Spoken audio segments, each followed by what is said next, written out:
So you want to know my fit story. Well, after 20 years, most of the stories all kind of fade together. For those who still remember the 90s, I was the theater manager here at the Bath House, and had a particular position in the theater community where I would see groups come in, do their show, and then leave.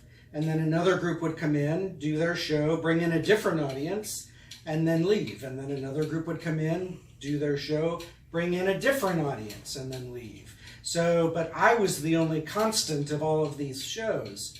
So in my wild and optimistic, hey, I've got an idea, let's do a show, I had this idea to do something collectively. And then on top of that, I knew that as a director myself, we all have these special shows that are in our back pockets that are little favorites that are never quite right for a season, or they don't quite fit the mission of the theater company, or they're too risky or too risque or too short or whatever. So everyone had these sort of little favorite gems that they were never able to give a full production in their full seasons. And so we, six of us, sat around a table for, I think, 6 months. We started in the fall of '98 and opened the first fit in the spring of 1999.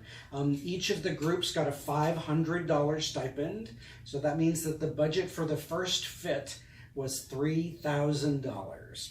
And then they split all of the box office, and then it just kind of took off from there. And this is where, it gets out of me and my idea and the hundreds and hundreds and hundreds of actors and people who come together to make this happen, as well as the people like Marty, who now manages the Bath House and she's done more fits than I ever did. In between people like Michael Burkett and Russell Dyer and Graham Bice and all of the tech people who really did the heavy lifting for the show. Michael and Brenda Galgan, who were my co-founders and co-conspirators for many years for the festival. And then, actors and directors who have come and gone, and theater companies that have come and gone. Even one year we did a little known trivia fact. If you ever want to win a Dallas theater trivia, there was even one year where we did Fit Christmas, where we used the Fit model, except they were all Christmas themed plays. Not many people remember that, and then there was one year in the early years of curtain speeches, in the early years of cell phones, I would come out and do special curtain speeches.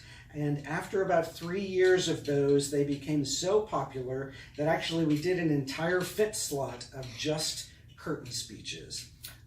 So that was pretty fun too. But my fit story is actually like a proud parent telling the story of all of their children. No one of them is the favorite, but you're so proud of the work that they've done and how they've developed their own lives and have become meaningful contributors to society.